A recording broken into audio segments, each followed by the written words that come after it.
Bonsoir à toutes et à tous pour cette nouvelle vidéo sur la codépendance et la dépendance affective. Et si vous souhaitez de plus amples informations, vous pouvez me contacter au 06 88 48 50 72 ou au 02 38 36 27 53 ou par mail piracini@orange.fr, un SMS ou de la manière dont vous le souhaitez. Je me ferai un plaisir de vous répondre dans les plus brefs délais. Nombre de personnes restent bloquées aux étapes de la codépendance et de la contre-dépendance. Ce sont des stades relationnels délicats. Ils déstabilisent les adultes qui ignorent ou nient leurs besoins insatisfaits depuis l'enfance. Ce faisant, ils se comportent comme des enfants adaptés, prêts à tout pour remplir leur vide. Les masques de l'enfance peuvent pousser un être à entamer une relation sans avenir, voire maltraitante. Être en couple ne signifie pas tout accepter, tout surmonter. Une histoire peut déboucher sur une impasse dont la seule issue sera la séparation ou le divorce. Les impasses relationnelles sont des situations où l'on s'embourbe. Elles bloquent le déploiement relationnel dans les cas suivants. Il est sain de mettre fin à la relation. Si votre partenaire se comporte comme un enfant ou un adolescent, refusant toute forme de responsabilité alors qu'il a plus de 28 ans, il habite chez ses parents, il ne travaille pas, votre partenaire a une addiction au jeu, au sexe, à la drogue ou à l'alcool, votre partenaire est violent physiquement, sexuellement ou psychologiquement. Ces actes sont empreints de manipulation, de domination, de jalousie, de chantage, voire de culpabilisation. Votre partenaire est hors d'atteinte, il est marié, il ne s'engage jamais dans la relation, mais peut vous en faire la promesse. Il est marié avec son travail et le temps consacré à la relation est portion congrue. Votre partenaire est enfermé en lui-même, il n'exprime jamais ses émotions, ses besoins et ses désirs. Il reste à vos côtés sans parler pendant des heures. Vous tentez de vous rassurer en valorisant les rares instants de tendresse ou d'échange. Votre partenaire multiplie les infidélités, la relation ne vous convient pas. Mais vous croyez que votre partenaire, bien sûr, va changer.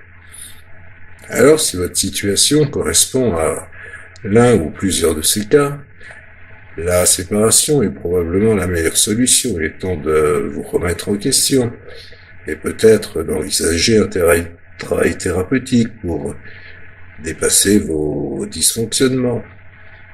Il peut être aussi envisageable de voir contacter un thérapeute pour une thérapie de couple, s'il n'est pas trop tard. La définition de la codépendance est celui qui s'est laissé affecter par le comportement d'un autre individu et qui se fait une obsession de contrôler le comportement de cette autre personne. Toutes les relations amoureuses traversent une phase de codépendance. Cela ne signifie pas que toutes les personnes sont des codépendants. Le cerveau humain est naturellement mimétique et empathique. C'est pourquoi dans la phase de codépendance, chaque partenaire se calque sur l'autre pour éprouver ses ressentis. La codépendance se traduit par un irrésistible besoin de répondre au manque de l'autre pour recevoir. On donne à autrui en espérant obtenir de l'amour, de la reconnaissance. Toute codépendance s'appuie sur un « j'ai besoin de toi ». Cela crée un jeu relationnel qui défend l'idée que le partenaire est l'unique être capable de vous combler entièrement. Imaginez que c'est possible est le fondement douloureux de la codépendance. La dépendance naturelle est en chacun Un élan qui incite à créer du lien et à s'engager affectivement. La codépendance, elle, instrumentalise le lien. Comme une drogue cachée, la codépendance est un faux dialogue. Retrouvons les amoureux des bords de Seine. Vous les aviez surpris à une terrasse de café, vous les croisez de nouveau, vous pouvez lire dans leur cœur et surprendre leur dialogue secret et interchangeable. Elle lui dit « je t'aime » et ressent « aime-moi, j'ai besoin de toi, sans toi je suis perdu, je me sens vide ». Lui la prend dans ses bras, la rassure, lui dit « je t'aime ». Et ressent « j'espère que tu m'aimeras toujours, j'ai besoin de toi, sans toi je suis perdu et je me sens vide ». La codépendance est une phase où se mélangent attentes irréalistes et réponses impossibles. Durant cette phase, chaque partenaire proclame à son insu « J'attends de toi que tu m'aimes comme mon père ou ma mère aurait dû m'aimer ». C'est donc une vision d'un partenaire parentalisé. Dans la dépendance, qui est une réaction normale de votre enfant intérieur, face à ses carences, il a besoin d'une personne empathique. Il a besoin d'une personne bienveillante pour achever son développement incomplet, pour combler ses besoins insatisfaits.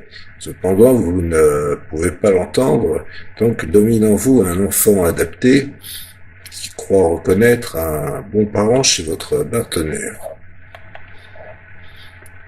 Alors, la codépendance vous place dans une situation difficile. Vous êtes prêt à jouer le jeu du bon parent dans l'espoir de recevoir votre dû. Durant cette étape, vous ne dévoilez pas réellement vos manques et vos blessures. Pour donner le change, vous pouvez aussi vous placer en victime pour obliger l'autre à pourvoir à vos besoins. Tous ces comportements s'avèrent dérisoires, et blessant. Votre partenaire ne sera jamais un parent nourricier pour vous. Pourquoi avez-vous tendance à le croire? À cause de l'idéalisation qui accompagne la codépendance, qui nous amène à un partenaire magnifié. Notre plus tendre enfance, le petit internalise les images parentales, il les fait siennes, elles vivent en lui sous la forme de messages et de situations intériorisées. L'enfant ayant ardemment besoin de ses parents subit leur déficience naturelle ou leur dysfonctionnement. Il croit par moments que son parent est complètement bon ou complètement mauvais. Pour l'enfant, sa bonne figure, source, le bon père ou la bonne mère est éternel et le protégera toujours. Face à la souffrance, il espère l'action d'un bon parent qui viendra le sauver. Il se persuade, dans sa présence, il sera toujours heureux. Le bon parent, qui ne peut pas être méchant, garantit la pérennité et la sécurité du lien dont l'enfant a tant besoin. Toute idée de séparation ou de disparition de cette figure source est insupportable. Une protection primaire du moi qui ne peut supporter l'idée terrifiante d'un parent déficient ou absent. Durant la phase de codépendance, chacun protège son partenaire sur cette image idéalisée. Le bon parent n'existe pas réellement. Ces attributs positifs sont des caractéristiques manichéennes qui magnifient le partenaire amoureux à outrance. 90% des qualités que vous attribuez à votre compagnon ou à votre compagne n'ont en fait rien à voir avec lui ou elle. Elles sont le reflet de votre construction intérieure et ceci depuis l'enfance. Pour reprendre les termes de Mark Twain, c'est l'âge du plaquéo, de la transe amoureuse. Votre amoureux magnifié est merveilleux. Il comble vos besoins, sèche vos larmes et repousse d'un revers de main tous vos soucis, votre scénario amoureux peut se refermer sur cette prophétie. Ils vécurent heureux jusqu'à la fin de leur jour. Alors, l'attachement sain à un partenaire est un lien affectif spécifique qui procure une expérience de sécurité et de réconfort en la présence de l'être aimé. C'est un climat de confiance qui s'installe graduellement entre deux êtres. Si la recherche d'une quelconque réparation de ses maux d'enfance auprès de son conjoint est vouée à l'échec, le besoin de sécurité, lui, est bien légitime. Connaître son type d'attachement est une clé pour mesurer son besoin de confiance dans le lien amoureux. Lors de la phase de codépendance, une personne à l'état d'esprit préoccupé traverse des périodes d'anxiété prononcées. Ainsi, l'enfant, en cette personne, est inquiet. Il anticipe et redoute la perte de contact et de proximité avec sa figure source.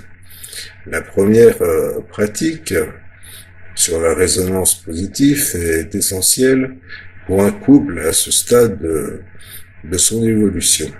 Elle nourrit la confiance dans un contact simple et profond, en la pratiquant régulièrement, une fois par semaine si possible. Vous sentirez que vous pouvez vous ouvrir à l'autre sans désir particulier ou attente. Par cette initiative, vous vivrez à deux une expérience d'attachement sécurisante. Vous réparerez naturellement tous les petits accros qui sont intervenus dans votre quotidien, les dissonances, bien sûr, et le manque d'intimité sensorielle nuisent au lien affectif, mais aussi à la sexualité. Cette pratique, les yeux fermés, sans parole ni feedback, favorise l'autonomie. Tout en étant ouvert à l'autre, vous demeurez face à vous-même. Bien qu'indépendante du lien d'attachement, la sexualité obéit aux mêmes besoins de sécurité et de confiance. Cependant, certaines personnes utilisent leur sexualité pour tenter de se réparer. Cette forme de sexualité met en scène leur manque et parfois les violences qu'elles ont subies. Elles stagnent dans la codépendance et se blessent en ne parvenant pas à créer un climat de confiance dans l'intimité sexuelle. Comme le dit le docteur Arthur Janoff, sur le plan sexuel, notre corps s'exprime par le biais de comportements révélateurs qui dévoilent notre histoire et nos souvenirs enfouis. Quels que soient nos efforts pour nier ce qui s'est passé, notre corps dit toujours la vérité. Alors, comme exemple, prenons un témoignage avec un prénom qui a été bien sûr changé. Le témoignage de Sabrina, par exemple. Après une année de suivi thérapeutique, Sabrina ose aborder un pan de ses relations amoureuses qu'elle considère honteux. Je ne peux pas jouir sans imaginer des scènes violentes ou des abus. Je ne sais pas pourquoi. Quand je rencontre un homme, je lui signifie vite que je suis libéré sans tabou. Je ne prends du plaisir sexuel que lorsqu'il dit des insultes et fait semblant d'abuser de moi. Au bout d'1 à 6 mois, je me lasse et je romps. Je pars en chasse pour trouver un nouveau mâle. Tous les hommes qui m'attirent ont une bonne situation socio-professionnelle, mais sont timides et sexuellement inhibés. Je les initie. Ma dernière relation a duré 3 ans, un record. J'ai repris mes jeux sexuels habituels avant de devenir plus maternel avec lui. Au bout de 2 ans, comme je ne ressentais plus de plaisir, là je l'ai trompé pour me venger. Au fil de ce cheminement, Sabrina a compris que sa sexualité reflétait ses souffrances d'enfant et son modèle d'attachement dysfonctionnel. Toute jeune, elle avait souvent entendu sa mère hurler que son père était un sale porc. Elle lui assénait régulièrement qu'elle avait un prénom de pute. La petite Sabrina ne comprenait rien et souffrait en silence. À l'âge de 12 ans, elle a appris que Sabrina était le prénom de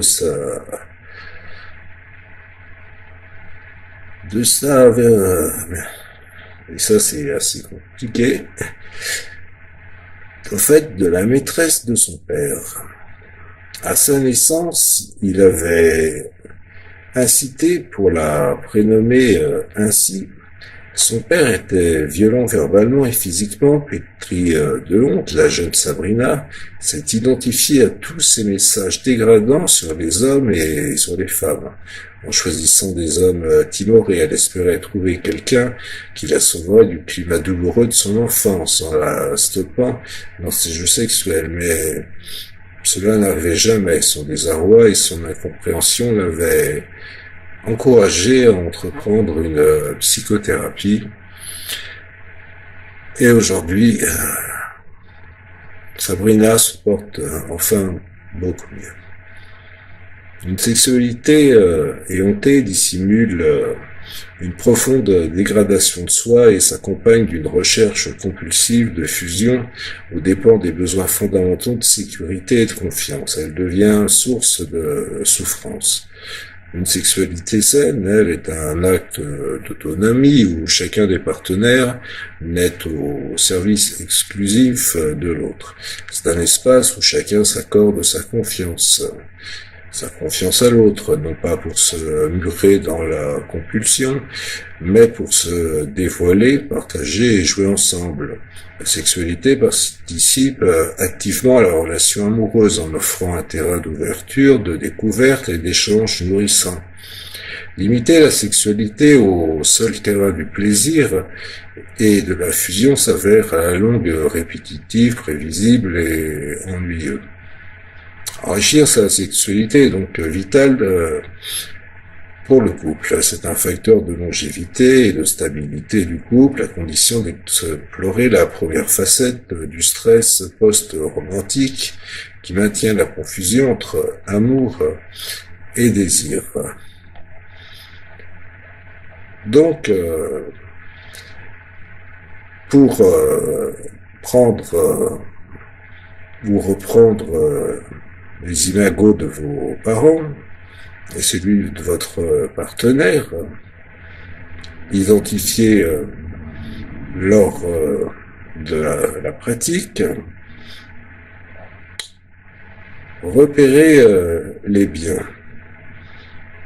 La colonne la plus caractéristique, les plus positives, correspondent à l'image parentale idéalisée. La colonne caractéristique, les plus négatives, correspondent à l'image parentale dégradée. Dans l'analyse, chacun est secrètement guidé par son parent intériorisé, le parent réel est hors d'atteinte tant que les imagos gouvernent votre monde intérieur. Vous pouvez maintenant observer quelles sont les forces dominantes en vous. Avez-vous un père idéalisé ou un père dégradé, une mère magnifiée ou une mère dévalorisée? Si les critères et les caractéristiques positives et négatives sont d'égale importance, déterminez ce qui importe dans votre vie comme le modèle parental dominant. Voyez toutes les caractéristiques de votre partenaire, tout ce qui n'appartient pas aux imagos parentaux. Ce sont ses qualités ou ses défauts propres. En amour, on est rarement en contact avec son partenaire réel. Cette pratique a pour but de vous montrer que la transe amoureuse est une projection idéalisée ou dégradée des imagos parentaux sur le partenaire, d'entrevoir le vrai visage de votre amoureux. Alors, qui est votre partenaire réel? Plus les imagos parentaux sont puissants, plus vous l'ignorez. L'intimité dans le couple nécessite de sortir des projections pour se confronter à la réalité de l'autre et à sa part de mystère. Les amoureux des bords de Seine sont dans leur lit. Ils vivent ensemble depuis 1 an et demi. Lui s'approche doucement de sa compagne, lui caresse délicatement les seins, il la désire. Ce geste est un code secret. Celui qui initie de langoureux préliminaires lui attend patiemment une réaction. Elle se retourne et lui dit « Ah, pas ce soir, juste un petit câlin dans les bras l'un de l'autre. » Il s'enlace, mais pour lui, le cœur n'y est plus. Lui finit par se retourner en lançant un « bonne nuit » glacial. Se sent rejetée, elle s'endort tranquillement sans s'imaginer la colère qui gronde à quelques centimètres d'elle. Le cocktail chimique de cette relation n'agit pas éternellement. Le niveau de dopamine stimulant la sécrétion de testostérone, l'hormone du désir sexuel, baisse peu à peu. Les premiers effets se font généralement sentir entre 12 et 18 mois de vie commune, parfois même avant, les problèmes commencent. Quand la testostérone revient à taux normal. La baisse du désir est parfois la divergence des désirs. La femme a généralement un taux plus faible de testostérone, provoque une grande déception dans le couple et génère un stress post-traumatique dont les effets peuvent être dévastateurs pour la relation. À l'origine de la passion amoureuse, là, tout s'épuise après 2 ou 3 ans de vie commune. L'effondrement du désir et le sentiment de n'être plus autant amoureux bouleversent les équilibres de la romance initiale. Au-delà d'1 an, le désir au sein du couple exige une attention particulière, tel un feu. Le désir a besoin d'être ravivé. Par exemple, Candice et Bernard ont tous les deux la trentaine. Ils sont en couple depuis 3 ans, ils ont décidé de se marier. Quelques mois après leur union, Candice éprouve toujours du désir, mais Bernard, lui, ne la comble plus. Ils ont une sexualité régulière, cependant Candice rêve d'autre chose. Elle regarde les hommes et se questionne. Et si celui-là était mieux? Et si avec lui c'était différent? Elle doute. Peut-être n'ai-je pas trouvé le grand amour. Une part d'elle souhaiterait retrouver un état amoureux dont elle ne veut pas faire le deuil. Or, le grand amour romantique ne dure pas. Lorsqu'on lui demande ce qu'est le grand amour, lorsqu'on pose souvent aux patients qu'est-ce que le grand amour, alors certains n'en savent rien. Elle, dans son cas, elle s'enflamme. Nous sommes faits l'un pour l'autre. Il est mon double. Il aime ce que j'aime. Il fait ce que j'adore de faire. Il comprend toujours et répond toujours présent. Ce n'est plus ce qu'elle vit maintenant. Avec Bernard, elle préfère s'accrocher à ce rêve plutôt que de s'interroger sur les frustrations qui l'assaillent. Lors d'une soirée, elle tombe amoureuse d'un autre homme.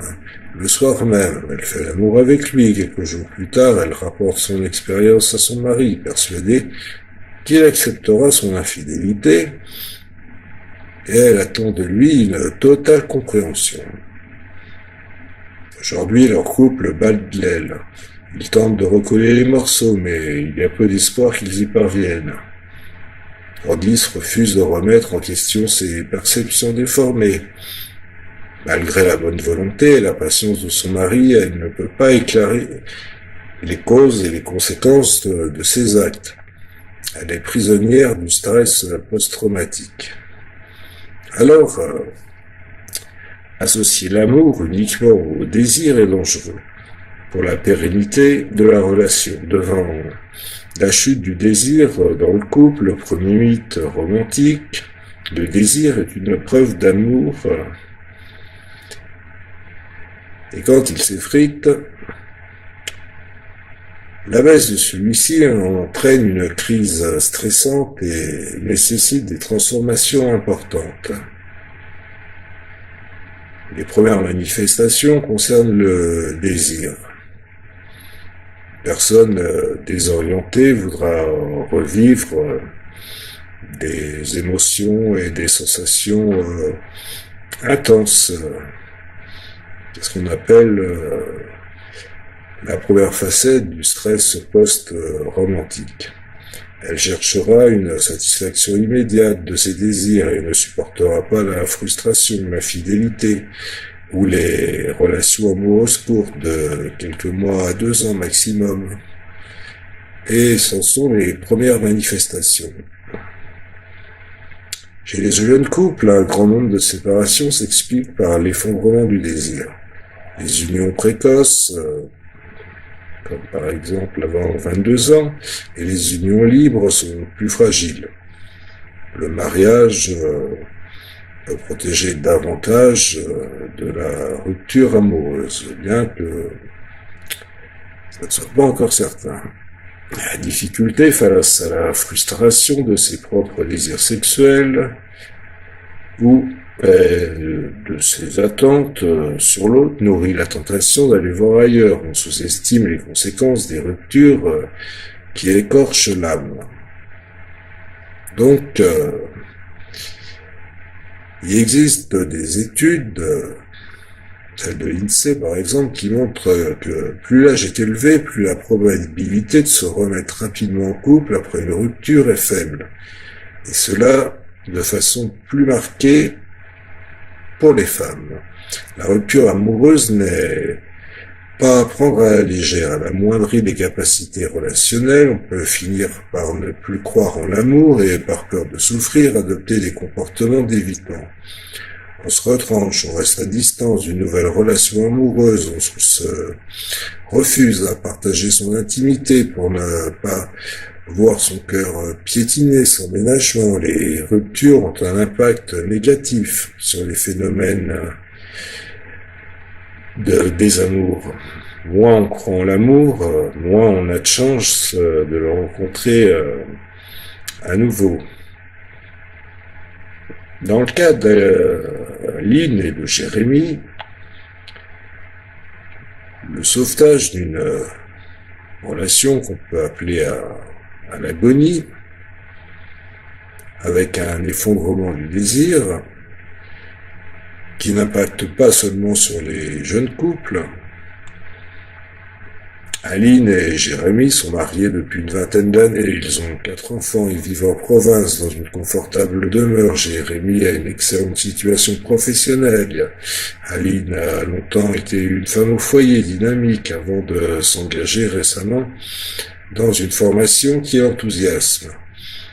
Tous deux ont des valeurs communes fondées sur l'importance du mariage, du foyer familial et de certains principes moraux chrétiens. Bon. Jérémy ressent depuis quelques années un malaise dans son couple. Le spectre du divorce l'effraie. Alors s'il confie sa peur à sa femme, cette dernière lui répond simplement: nous sommes mariés pour le meilleur et pour le pire. Nous ne craignons rien. Est-ce bien certain?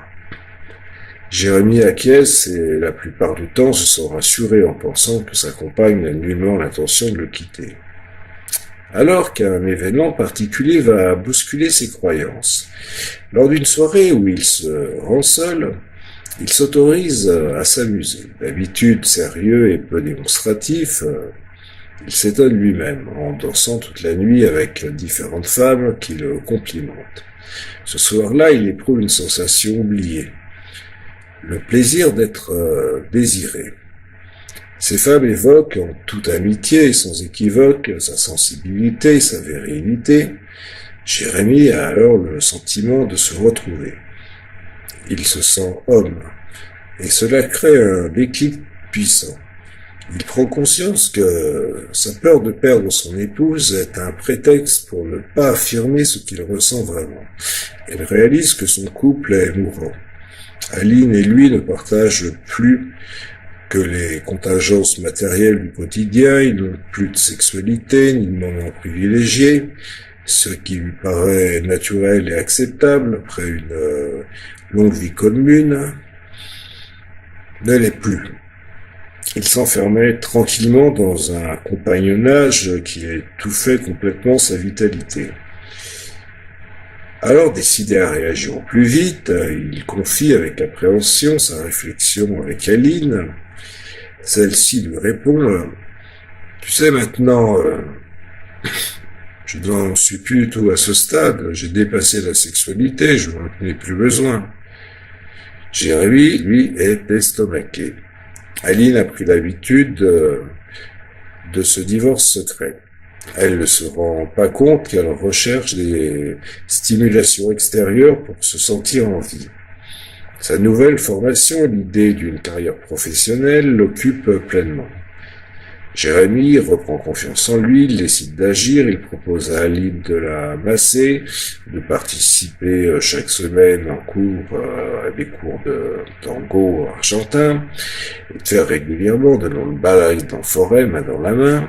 Chaque jour, Jérémy gagne patiemment du terrain en érotisant de nouveau leur relation. Aline résiste à ces approches, mais commence à montrer des signes d'encouragement. Alors, le divorce secret, l'une des conséquences du stress post-traumatique touche environ 30% des couples.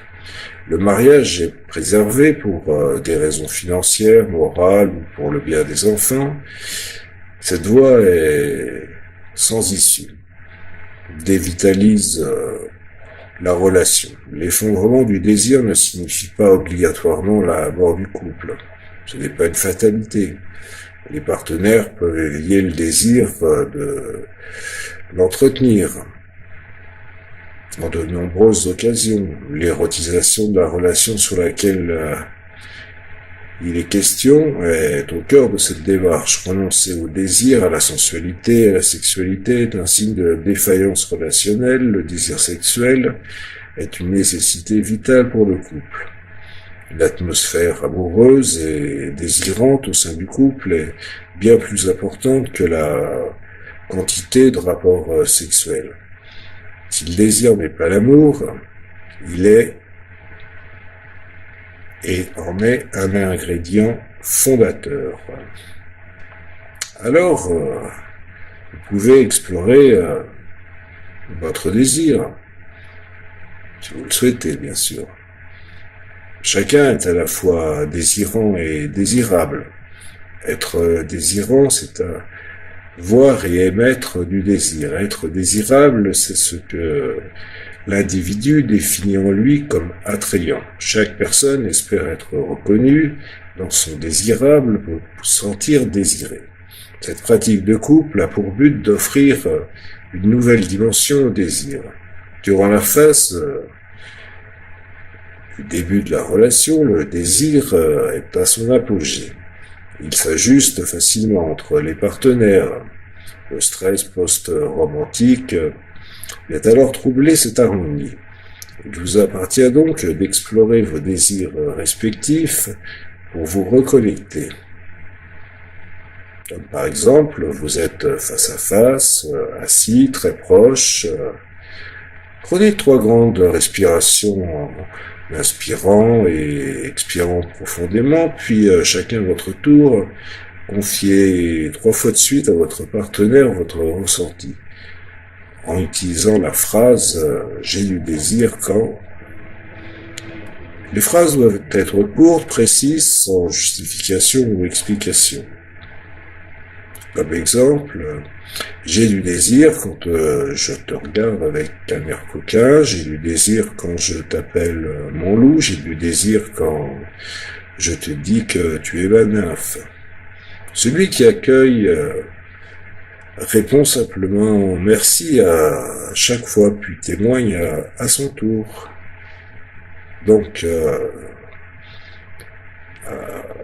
vous de procéder de même avec je me sens désirable quand, par exemple, je me sens désirable quand je mets ma robe sexy, je me sens désirable quand je me maquille, je me sens désirable quand je fais du sport avec toi. L'objectif de ce simple exercice est de créer une synergie, une circulation plus souple et ludique du désir, une circulation d'énergie entre les 2 partenaires.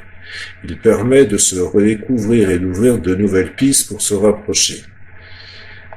Mais ne transformez pas cette pratique en tribune de revendication en demandant à l'autre de changer, de vous faire plaisir ou de se plier à vos désirs. Proposez-lui simplement de vous découvrir un peu plus. Ne cherchez pas à tout dire. Le désir a besoin de garder une part de mystère. Certains fantasmes appartiennent à votre jardin secret. Ils sont symboliques et n'ont de valeur que pour votre vie intrapsychique. Comme idée clé, je vous propose, la chute des désirs ne sonne pas le glas de la relation. C'est une crise bien sûr stressante mais naturelle. C'est un appel à la conquête d'une intimité de couple sur de nouvelles bases sensuelles et sexuelles. Dans la contre-dépendance, afin de dépasser le stade du « j'étouffe avec toi », qui est souvent méconnu. Pourtant, certains comportements contre-dépendants sont si courants qu'ils sont caractérisés et considérés comme naturels. Ils se caractérisent par une grande difficulté à donner et à recevoir. L'amour, l'intimité et le rapprochement sont restreints. Donc, les personnes qui ont un problème de contre-dépendance semblent fortes sur d'elles et accomplies de l'extérieur, mais à l'intérieur, elles sont faibles, insécures, elles ont des peurs et des besoins non comblés. Elles peuvent fonctionner très bien dans le monde du travail, mais elles connaissent beaucoup d'échecs dans l'univers des relations. La majorité des couples traversent une phase de contre-dépendance sans que les partenaires soient contre-dépendants. La contre-dépendance passagère est repérable par une difficulté à identifier ses émotions et ses besoins au sein de leur relation. Elle occasionne une mise à distance de l'autre. Une personne prisonnière de la contre-dépendance interprète les élans de son partenaire comme des intrusions. Tout comme la codépendance, la contre-dépendance n'est pas une maladie, évidemment, mais un signe que certains processus du développement psychosocial ne sont pas achevés ou inachevés. Donc, dans le dialogue que l'on retrouve dans la contre-dépendance, dans une petite tranche de la vie quotidienne des amoureux que l'on retrouve encore au bord de Seine, dans leur salon, maintenant, je t'avais demandé de ranger tes affaires de musique qui traînent dans le salon. Ce n'est pas une salle de concert. Alors lui répond, tu m'as toujours dit que tu adorais ma musique. Oui, et alors, j'adorais aussi ta tendresse, mais visiblement c'est l'histoire ancienne, tu préfères caresser tes instruments plutôt que moi. Puis, tu te fous de moi, chaque fois que je te propose de faire l'amour, tu fuis. Je te parle de tendresse, non de sexe, tu es toujours sur mon dos avec ça. Je n'en peux plus, j'étouffe. Moi aussi j'étouffe, j'en ai marre d'écouter tes dadabs. Et il quitte alors la pièce en claquant la porte. Vous avez peut-être vécu cette situation plusieurs fois, ou une fois, ou encore énormément de fois. La contre-dépendance est une étape où l'on a besoin d'espace. Le « j'étouffe avec toi » est une tentation récurrente. On recherche à sortir de la fusion des émotions et des besoins pour redevenir un individu entier et séparé au sein de la relation. Au cours de ce processus de séparation, car c'est un processus de séparation, il est nécessaire de démystifier ces images parentales. Tous les parents, même les plus bienveillants, sont par moments déficients et blessants pour leur enfant. L'être humain est par nature limité et imparfait. Pour l'enfant, l'interdiction d'exprimer ses émotions de tristesse, de colère et de dégoût est éprouvante. Pour préserver un semblant de sécurité, l'enfant construit une image dégradée de ses parents, qui devient mauvais, voire monstrueux. Les comportements dysfonctionnels des parents, toutes les formes de violence sont mis sur le compte, bien sûr, du parent méchant. Cette image profondément enfouie perdure en chacun. La relation de couple active la projection des imagos parentaux dégradés sur le partenaire, principalement dans la phase de contre-dépendance, le « j'étouffe avec toi ». Sous-entend l'idée que le partenaire est finalement la pire personne qui soit, ou qui est devenue la pire personne qui soit. Lors de cette période, de nombreuses personnes sont déçues. Elles se sentent trahies, comme si l'autre s'était dissimulé ou leur avait menti. La projection du mauvais parent sur le partenaire a pour but d'évacuer toutes les émotions anciennes accumulées depuis l'enfance. L'enfant, adapté en soi, ne cherche plus à se faire aimer, mais il veut se venger et obtenir réparation. Le ressentiment alors s'installe dans le couple. C'est une phase délicate où les partenaires deviennent des miroirs blessants l'un pour l'autre. Lors des échanges quotidiens, la projection de l'imago est repérable.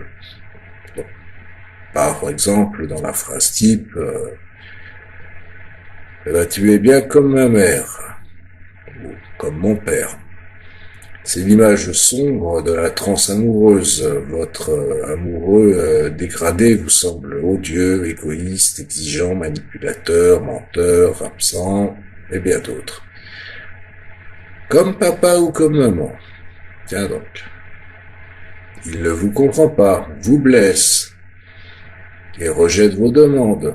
Votre scénario amoureux confirme la croyance que la vie de couple est comme une rose dont chaque pétale est une illusion et chaque épine une réalité. Chacun projette sur l'autre la perception dégradée de son parent. Cette image, comme l'image idéalisée, n'est pas réelle. Les attributs négatifs sont des caractéristiques américaines pour mettre à distance le partenaire amoureux par peur de la souffrance. Comme pour les qualités. Environ 90% des défauts que vous attribuez à votre compagne ou compagnon ne lui appartiennent pas du tout.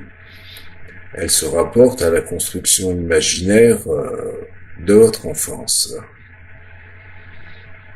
Donc, comment faire face au désert émotionnel que vous traversez? Durant la phase de contre-dépendance, l'état d'esprit détaché érige un tas de projections pour rester à distance de l'autre. Donc,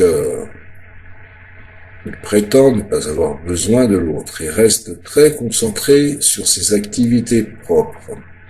Son enfant adapté est méfiant. Il anticipe et redoute la dépendance affective qui rime pour lui avec souffrance. Il a appris dès le plus jeune âge qu'il devait se débrouiller seul. Sa seule défense consiste alors à ne pas exprimer ses émotions et à s'éloigner des autres.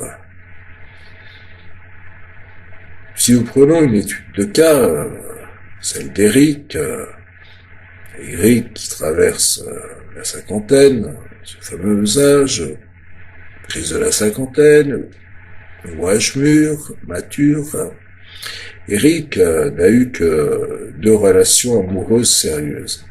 Elles ont duré moins de 3 ans.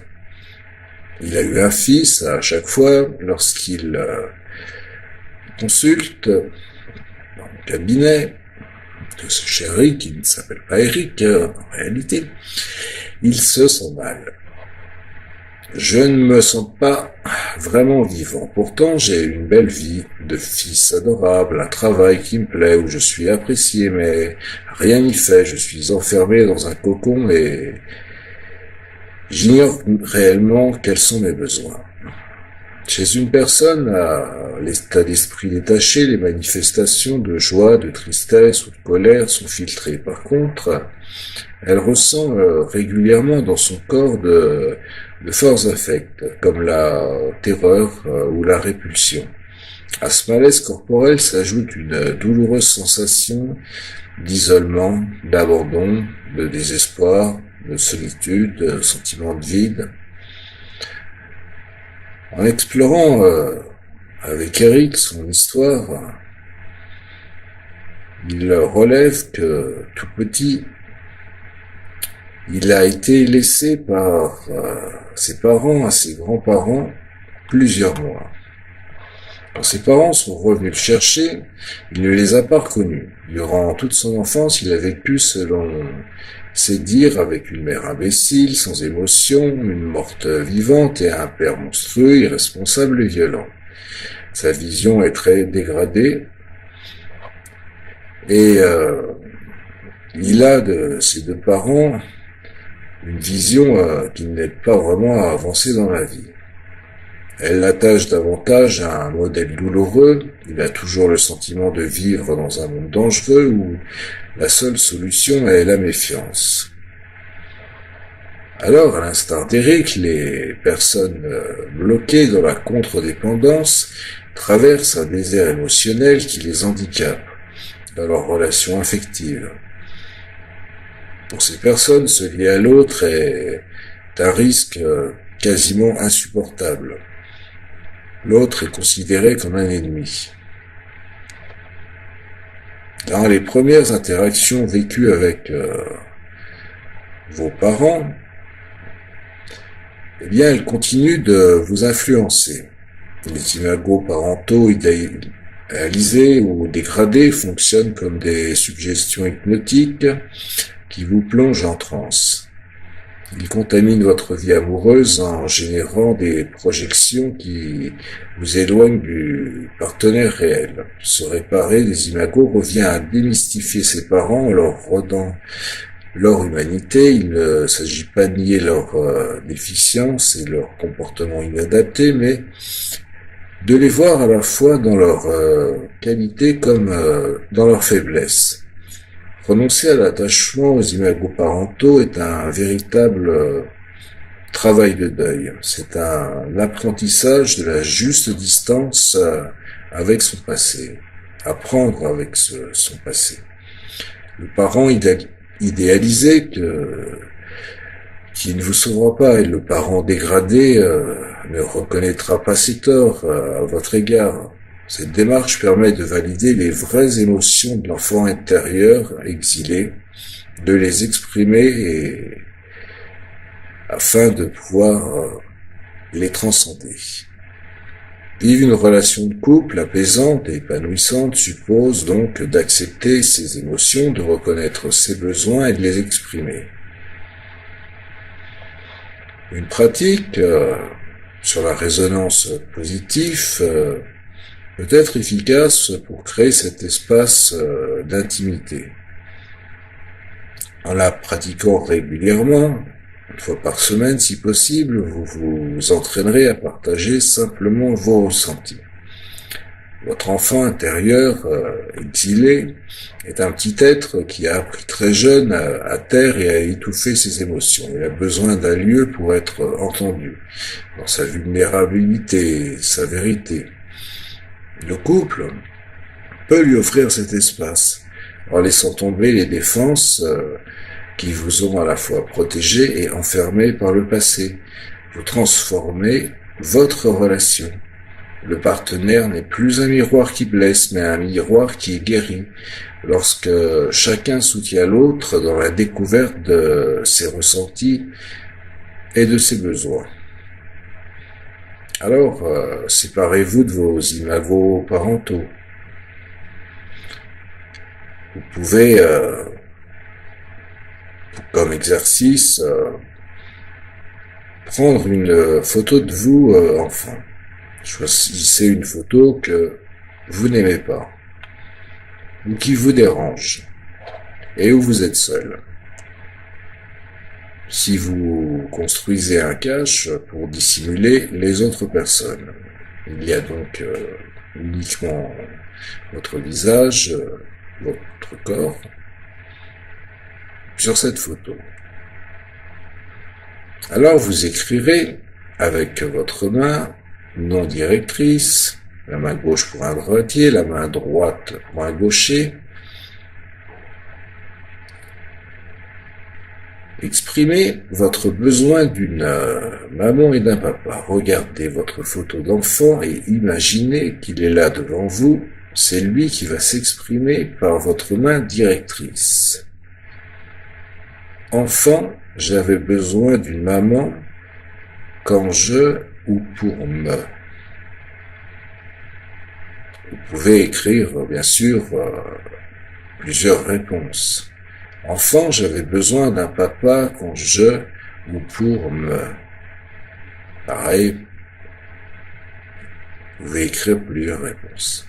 Par exemple, j'avais besoin d'une maman pour me consoler. Quand j'avais mal, j'avais besoin d'un papa pour m'emmener au foot. Aussi, exprimez votre colère. Notez ce qui vient naturellement. Maman, j'ai ressenti de la colère quand je... Papa, j'ai ressenti de la colère quand je...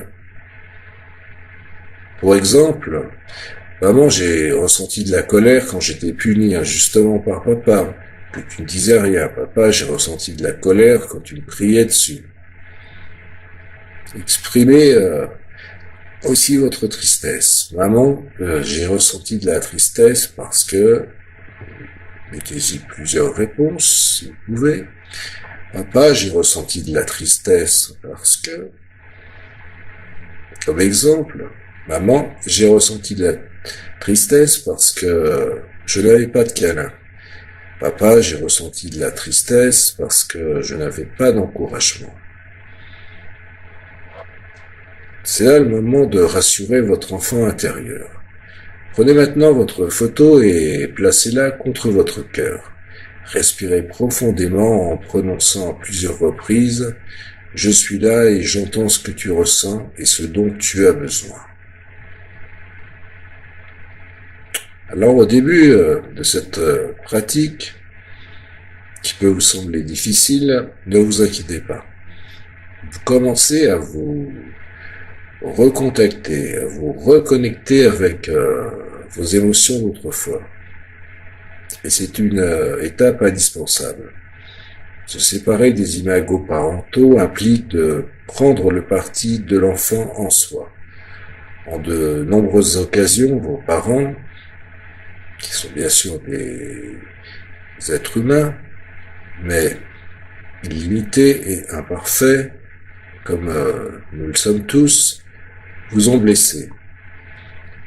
Qu'ils l'aient fait intentionnellement ou non, qu'ils aient obéi consciemment ou non à des contraintes, qu'ils aient fait de leur mieux ou pas, qu'ils aient eux-mêmes souffert, tout cela ne change rien à la légitimité de votre souffrance. Vos émotions ont besoin d'enfants et demandent à être aujourd'hui reconnus comme vos besoins d'enfants. Reconnu et éprouvé. Vous êtes la seule personne à pouvoir apporter des réponses à votre enfant intérieur. Votre relation de couple nécessite que vous existiez pleinement en tant qu'adulte et non, bien sûr, en tant qu'enfant adapté. Alors, comme des clés que vous pouvez utiliser, votre partenaire n'est pas votre parent. C'est une illusion douloureuse qui vous empêche de reconsidérer vos difficultés à tisser un lien affectif. Garder trop de distance avec l'autre en cachant vos émotions et vos besoins risque d'entretenir la contre-dépendance. Il existe aussi les prises sur l'âme sœur. Ah, l'âme sœur, cette fameuse âme sœur. Le concept de l'âme sœur est issu d'un mythe. Un mythe est aussi exaltant qu'ancien. Platon, dans le Banquet, relate l'histoire d'êtres humains, androgynes, mâles et femelles à la fois, constitués de deux visages, quatre bras et quatre jambes. Le dieu Zeus, craignant pour son pouvoir, les aurait coupés en deux avec l'aide d'Apollon. Depuis ces temps immémoriaux, l'homme et la femme sont en quête de leur moitié pour se réunifier. Bon, pourquoi pas. Cette notion, reprise dans de nombreuses traditions ésotériques, occidentales, juives et chinoises, induit qu'une puissance supérieure destine à chacun une âme jumelle, son unique et véritable amour. Cette idée est très belle, romantique, est contenue dans certaines valeurs traditionnelles du mariage, que l'homme, donc, ne se sépare pas de ce que Dieu a uni. Et donc, je vais continuer sur le témoignage de Marie-France et sur son histoire familiale. Donc, dans l'histoire de Marie-France, ce qu'elle m'a relaté, en explorant mon arbre généalogique, j'ai redécouvert l'histoire de mon grand-père maternel. Son épouse est morte à l'âge de 41 ans de la grippe espagnole. Il en est resté veuf avec ses 6 enfants. Cet événement a été une véritable catastrophe, un véritable cataclysme. Après quelques mois, une nouvelle femme du même milieu lui a été présentée. La famille de sa première femme s'est farouchement opposée à cette union, en lui intimant l'ordre de rester fidèle à la défunte jusqu'à la mort. Épuisé, il a cédé. Cette obéissance l'a entraîné dans une dépression profonde qui a occasionné la perte de ce qui lui tenait le plus à cœur, son château et ses enfants. Ces derniers furent placés dans la proche famille, et j'ai pu mesurer alors à quel point l'idée du mariage était néfaste.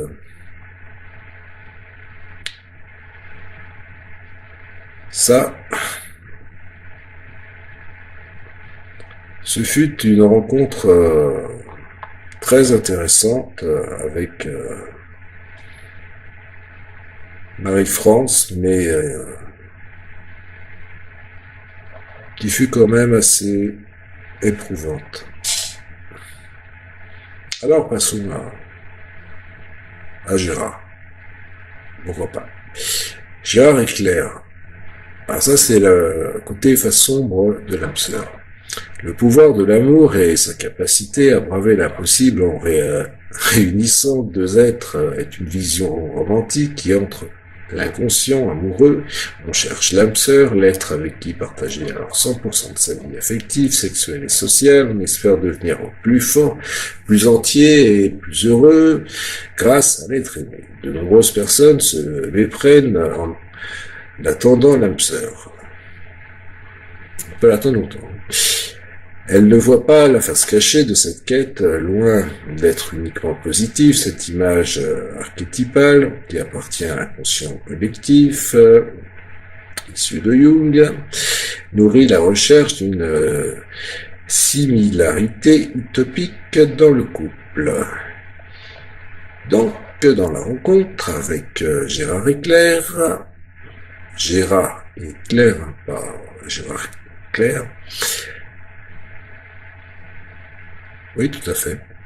Lors d'une thérapie de couple, un échange s'engage entre Gérard et Claire, qui vivent depuis 3 ans ensemble.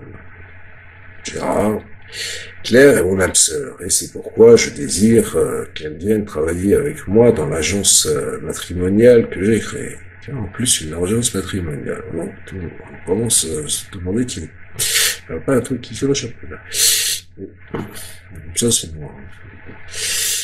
Claire fait une légère grimace, ça ne m'intéresse vraiment pas. Gérard, je ne te comprends pas, tu as toutes les qualités pour le faire et ensemble nous serions encore plus efficaces. Tu vas voir, c'est un travail fabuleux. Après tant d'années, je le fais toujours avec autant de joie et d'enthousiasme. Marie-France, de quelle qualité parlez-vous, Gérard? Eh bien, elle est même que moi, Claire. Tu as du charisme. Elle s'exprime facilement. Elle a un sens inné des relations. Oh, Marie-France, pourquoi voulez-vous qu'elle vous rejoigne? Alors, Gérard elle reste interloqué. Mais on s'aime. Claire, de plus en plus hésitante. Je n'aime pas ton travail. Je trouve qu'il prend trop de place dans notre vie et je ne supporte plus que tu côtoies autant de femmes. Et bang. Lors de la séance suivante, l'ambiance est très différente. Claire est guillerette, Gérard plus amoureux que jamais. Donc, Gérard, le sommet, nous avons pris une grande décision. Je travaille encore 1 mois et je liquide mon affaire. Claire est toute souriante. Je me rappelle encore. Je ne m'y attendais pas. Je suis agréablement surprise. Je t'aime. S'embrasse. Alors, Marie-France, donc, si j'entends bien ce que vous exprimez, Gérard, vous allez clore un chapitre de votre vie professionnelle auquel vous tenez particulièrement. Ah bah oui, par amour pour Claire, je suis prêt à tout. Nous sommes pareils, l'un et l'autre. Ce qu'elle désire, je le désire, et je désire ce qu'elle désire. Ouais. J'entends que dans une situation où vos désirs diffèrent, l'un de vous se sent obligé de se sacrifier. Gérard et Claire quittèrent la séance visiblement contrariés. Par la suite, ils découvrirent en quoi ils étaient victimes de stress post-romantique. La relation amoureuse est encombrée par des représentations romantiques qui prêtent aux partenaires les mêmes pensées, émotions, besoins, désirs, qualités. Croire en l'âme sœur est une transe amoureuse, c'est une projection de soi sur l'autre, le désir de trouver un autre soi. L'effondrement de la croyance de cette similarité dans le couple est la deuxième facette du stress post-romantique, le deuxième mythe romantique. Seule l'âme sœur offre le véritable amour. Et là, ça s'effrite. Tous les amoureux sont confrontés à leurs différences.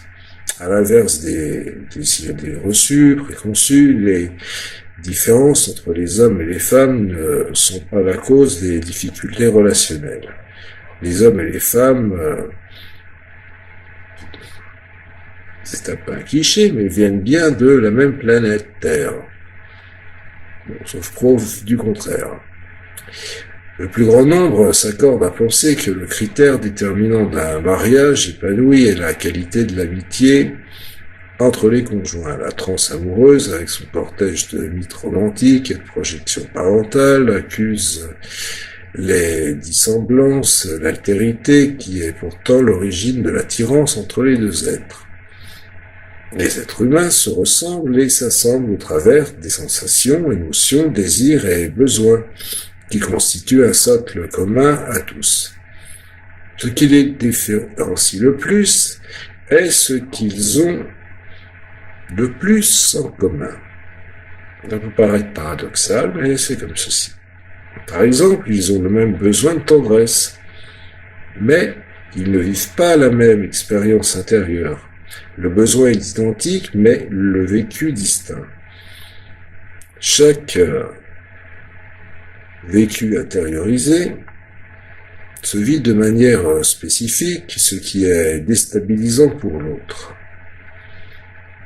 dans la deuxième facette du stress post-amoureux,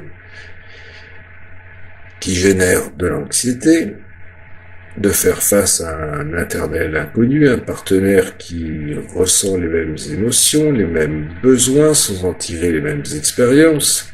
Chacun a sa propre vérité, une perception subjective, sensitive et imaginative, unique de ce qui se vit en soi. Il semble alors plus facile de s'appuyer sur des clichés. Les hommes sont comme ceci, les femmes sont comme cela, pour avoir des repères stables. Si ces idées étaient avérées, les couples homosexuels connaîtraient moins de difficultés. Or, il n'en est rien. Les couples homosexuels, ils traversent les mêmes phases relationnelles que les couples hétérosexuels. Les stéréotypes sont une vaine tentative, alors pour se rassurer, bien évidemment. Une relation de couple est une aventure vertigineuse, la découverte d'un autre, expression du sensible et du vivant. Et quand arrive l'illusion de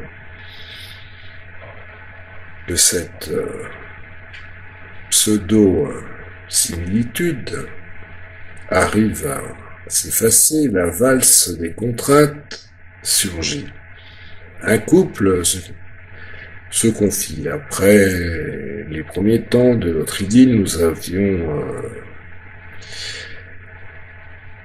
plus du tout les mêmes envies et les mêmes goûts. Nous pensions que nous étions trompés de partenaires. Cela a été déroutant et difficile. Heureusement, nous avons réussi à recréer une nouvelle complicité. Les différences s'ajoutent aux problèmes conjugaux sans en être la cause. La valse des contraintes s'installe dans un couple lorsque les partenaires se focalisent essentiellement sur ce qui est ressemblable. Ils oublient peu à peu ce qui les unit et les tentatives de rapprochement, bien sûr, se raréfient. Alors, les tentatives de rapprochement sont les armes secrètes des couples heureux. Ce sont des éléments de connivence, sourires, blagues, gestes, mots, attitudes qui dédramatisent la relation et recréent une résonance positive. Le succès ou l'échec des tentatives de rapprochement d'un couple est l'un des facteurs fondamentaux de la pérennité de leur union, de leur mariage, de leur relation. Le stress post-romantique plonge le couple dans un état d'irritation physiologique, émotionnelle et psychologique chronique et diffus. Et il est préjudiciable, bien sûr, au lien. L'enfant, chacun, nous retrouvons notre enfant intérieur, a donc besoin d'amour et de sécurité. Il espère des signes prouvant que l'amour n'est pas remis en cause par les divergences et les opinions. Nombre de personnes ont ressenti dans l'enfance qu'il était dangereux d'exprimer leur spécificité. On les menaçait pour les faire rentrer dans le rang, dans le moule. L'idée que le sentiment du devoir et de l'obéissance engendre l'amour est un des principes éducatifs les plus destructeurs. Enfin, c'est ce que je pense. L'amour et la relation se déploient dans le respect mutuel, le plaisir de partager avec l'autre et l'acceptation des particularités de chacun. C'est ce qui s'appelle aussi l'amitié dans le couple. Bien que certains évitent les discussions qui peuvent les confronter et qui engagent nécessairement avec le partenaire, en cas de contrariété ou de contradiction, un climat un peu lourd. Dès qu'un détail leur déplaît, ils statuent, ce n'est pas la bonne personne. Le fantôme de l'âme sœur hante leur esprit. Ils mettent fin à la relation du jour au lendemain sans explication. Voilà, c'est le ghosting. Ce néologisme popularisé par le New York Times, alors toujours le New York Times, c'est un grand journal, désigne la disparition physique et virtuelle d'une personne. On ne donne plus aucune nouvelle, que ce soit par SMS, mail, Facebook, par téléphone. Cette pratique passive mais violente, pour l'autre, répond au dictat suivant, si tu ne réponds plus à mes désirs, en étant mon exact alter héros, alors je disparais. Le partenaire devient un objet de consommation courante qu'on utilise, puis on se débarrasse sans égard de lui comme un mouchoir jetable, direction poubelle. La relation elle-même est esquivée, cet évitement relationnel est symptomatique d'un stress post-romantique très intense. Le seuil de tolérance des personnes ghost est véritablement très faible. Leurs attitudes d'évitement sont clairement contre-dépendantes. Ces comportements s'avèrent douloureux pour les êtres en phase de codépendance. Sentiment de rejet, détresse émotionnelle, rejet obsessionnel, explication pour comprendre ce qui s'est passé, image dégradée de soi, en sont les possibles mots. Et dans un épisode de la série Sex and the City, l'héroïne Miranda conseille à ses amis de considérer le ghoster comme vraiment mort et de passer à autre chose. Le ghosting est l'exemple d'un désordre relationnel ayant pour origine une intolérance au stress post-relationnel. On veut construire un couple, mais sans en vivre les étapes incontournables et sans traverser le stress naturel que cela engendre. Est-ce vraiment possible? Alors vous pouvez vous tester. En explorant les langages du sentiment amoureux. Chacun a besoin de se sentir apprécié, mais n'accorde pas la même importance aux différents langages du sentiment amoureux. Alors, on peut en amener, pour aller faire ça de façon plus courte, à les dénombrer à 5. Les paroles valorisantes, encourageantes, compliments, mots gentils, les moments privilégiés, les instants de joie, de partage, de discussion, de rire, de jeu, reconnus et honorés comme des événements de qualité. Les cadeaux sont une réelle attention portée à l'autre, sans attente ou recherche de compensation. Le contact physique, toute personne y est sensible à condition que ce soit chaleureux, dénué de toute ambiguïté et respectueux des limites de l'autre. Les services rendus, le plaisir pour soi et pour l'autre en est le principal moteur. Le devoir ou l'obligation tue, bien sûr, le sentiment réel et le plaisir. Comme test, je vous propose maintenant un test pour déterminer votre langage amoureux primaire.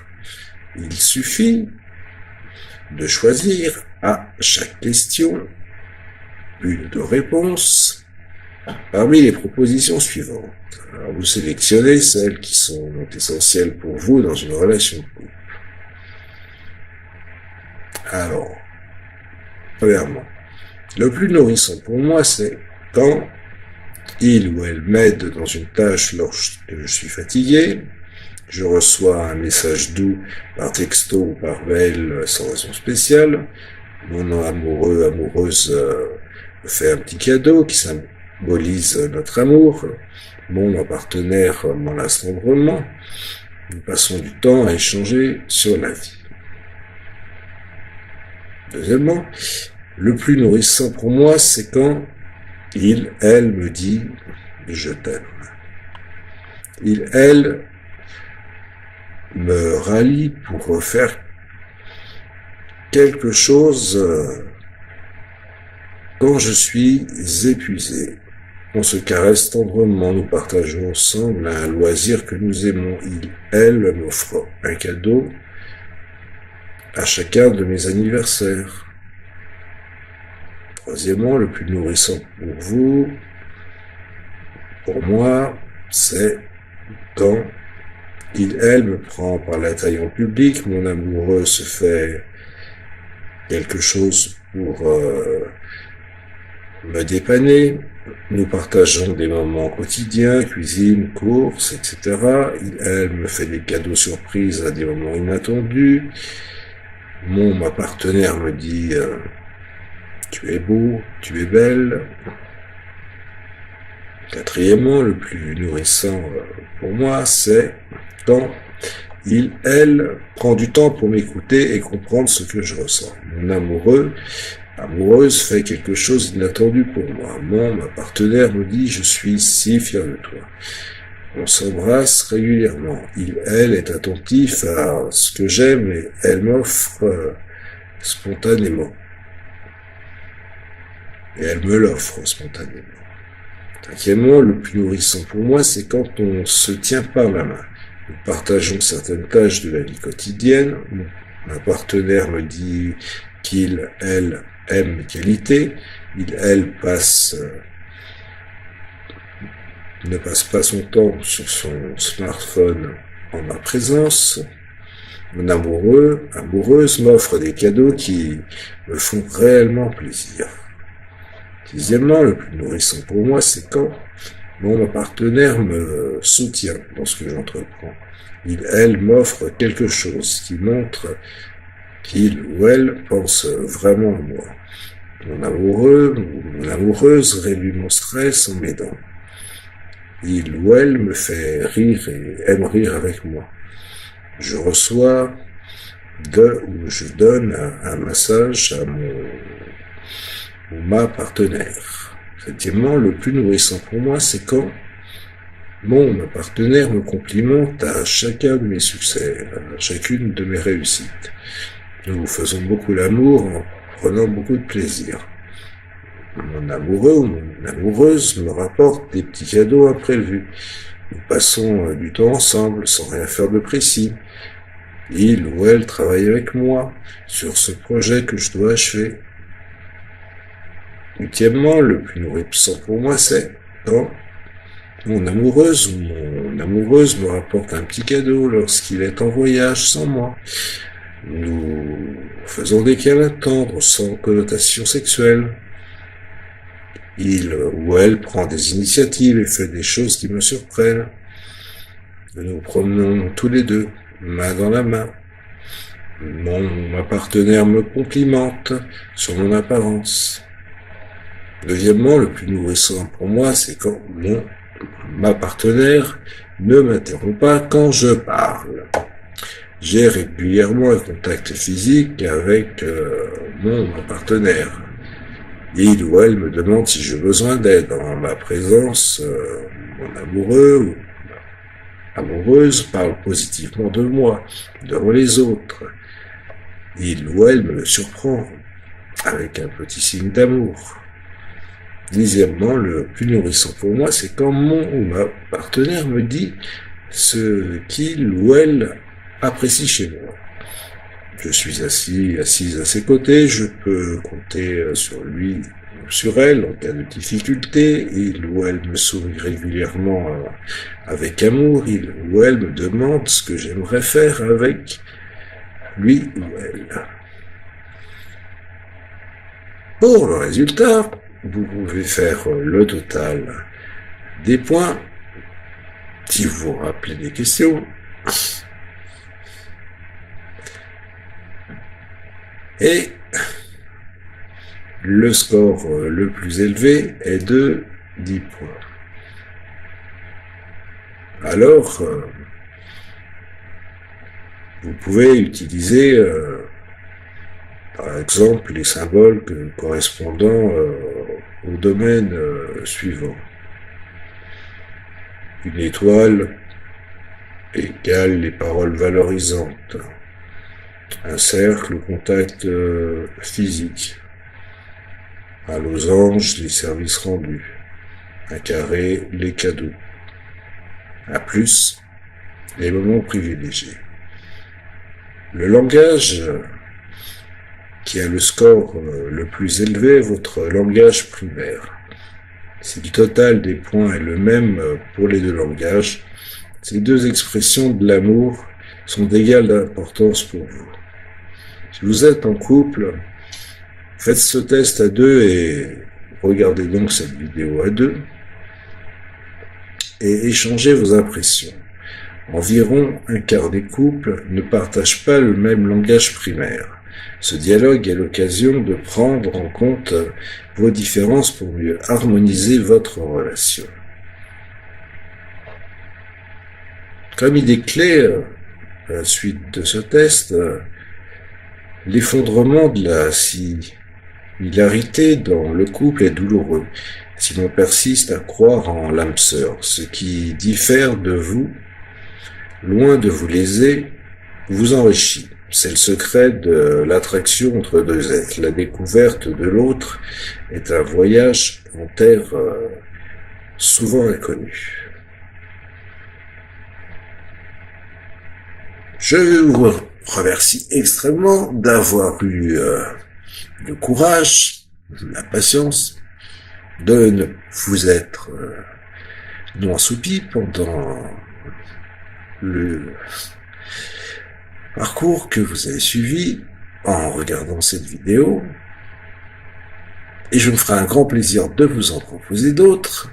Vous pourrez me dire si elle vous ennuie ou vous intéresse, et vous pourrez toujours me contacter par téléphone au 06 88 48 50 72 ou au 02 38 36 27 53 ou par mail pierre.simini@orange.fr ou par SMS ou par voie postale. Il existe toujours, je le répète, des boîtes aux lettres et des timbres.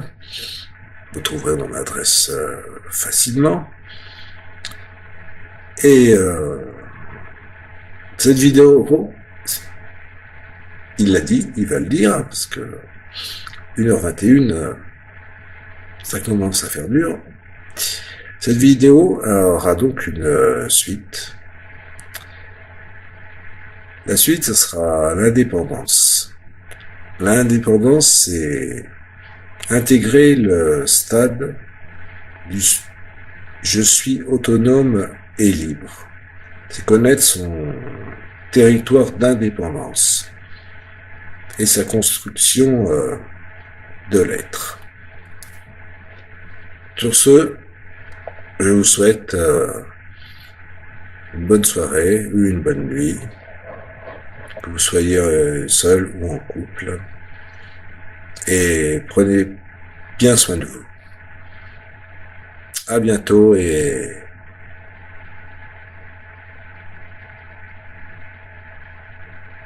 ne vous endormez pas.